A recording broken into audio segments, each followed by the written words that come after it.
Assalamualaikum warahmatullahi wabarakatuh. Jumpa kembali dengan saya Dr. Zainab Ompujainah SHMH, pengampu mata kuliah Kriminologi Viktimologi.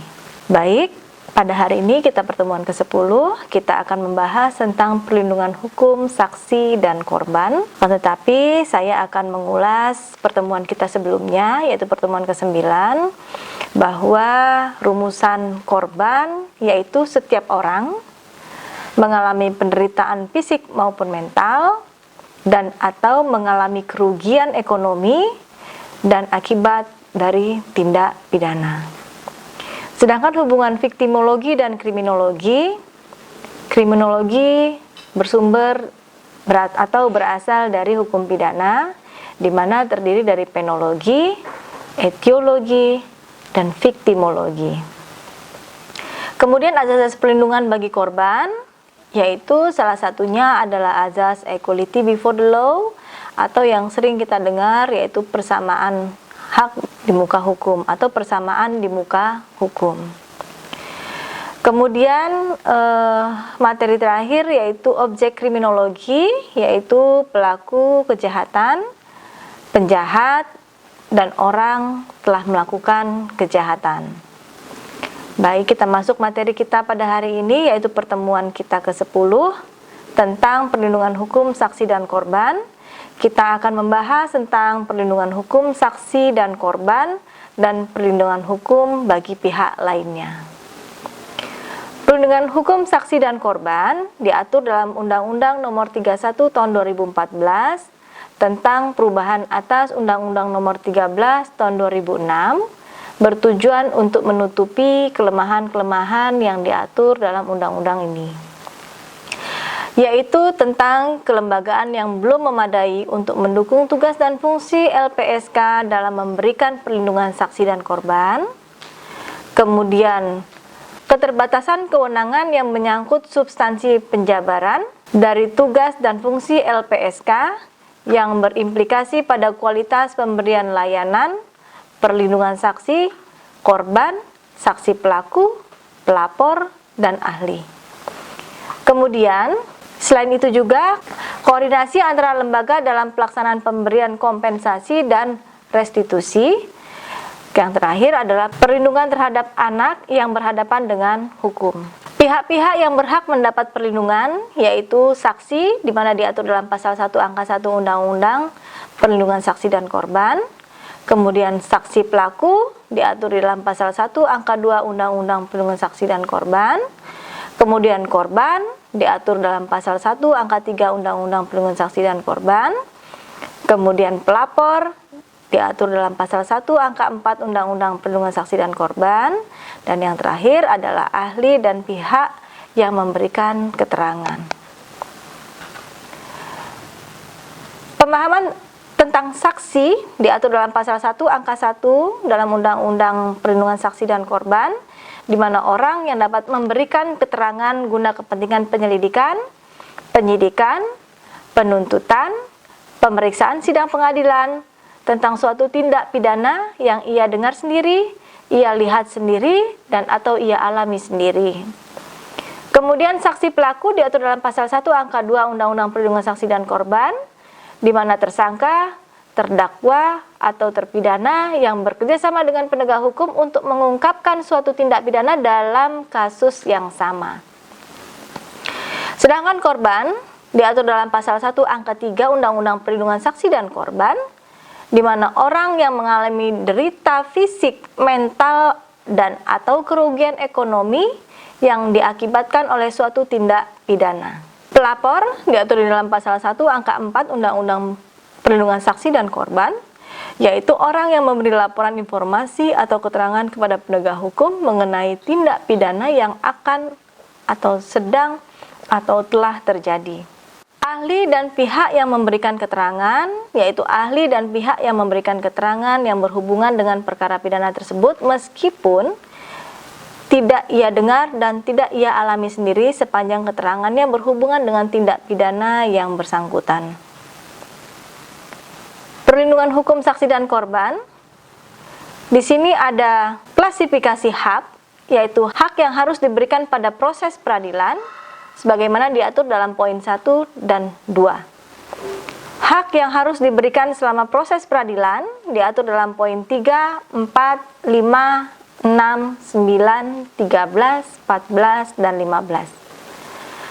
Sedangkan hak yang harus diberikan pada saat berakhirnya proses peradilan diatur dalam poin 7, 8, 10, 11, 12, dan 13.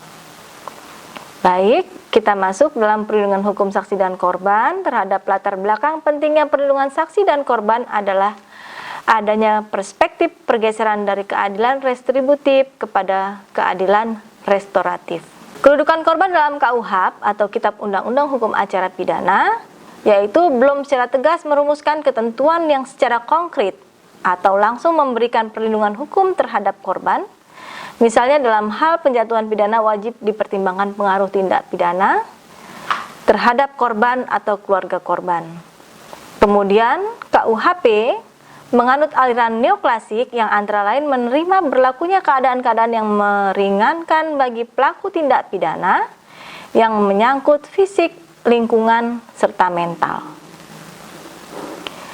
Nah, dalam hal ini perlindungan bagi tersangka atau terdakwa yang menjadi saksi mahkota, kemudian perlindungan bagi saksi pelaku atau justice kolaborator, dan perlindungan bagi pelapor tindak pidana atau whistleblower.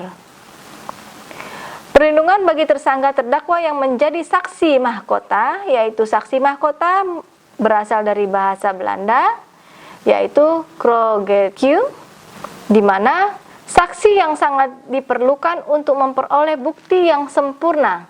Kemudian saksi mahkota mempunyai makna bahwa saksi yang semula merupakan pelaku tindak pidana dari suatu tindak pidana dibebaskan dari predikat terdakwa dengan syarat harus memberikan kesaksian mengenai tindak pidana tersebut.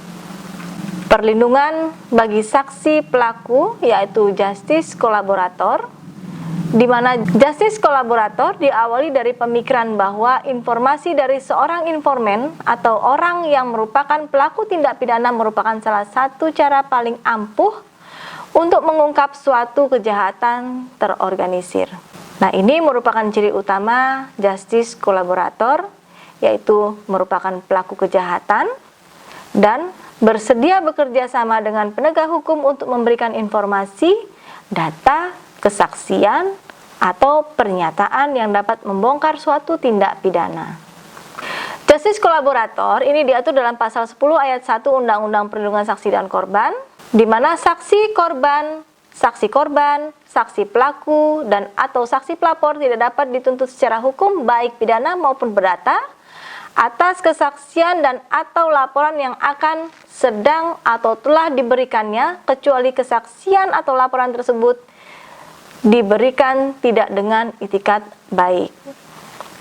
Kemudian pasal 10 ayat 2 Undang-Undang Perlindungan Saksi dan Korban, bahwa seorang saksi pelaku atau justice kolaborator dapat diberikan penanganan khusus selama proses pemeriksaan, yaitu 1. Pemisahan tempat penahanan atau tempat menjalani pidana antara saksi pelaku dengan tersangka, terdakwa dan atau narapidana yang diungkap tindak pidananya. Kemudian yang kedua, pemisahan pemberkasan antara berkas saksi pelaku dengan berkas tersangka dan terdakwa dalam proses penyidikan, penuntutan, atau tindak pidana yang diungkapkannya. Dan yang ketiga, memberikan kesaksian di depan pengadilan atau persidangan tanpa berhadapan langsung dengan terdakwa yang diungkap tindak pidananya. Baik, kita lanjut. Perlindungan bagi pelapor tindak pidana atau whistleblower, yaitu orang yang memberikan laporan atau kesaksian mengenai adanya dugaan tindak pidana kepada aparat penegak hukum dalam proses peradilan pidana.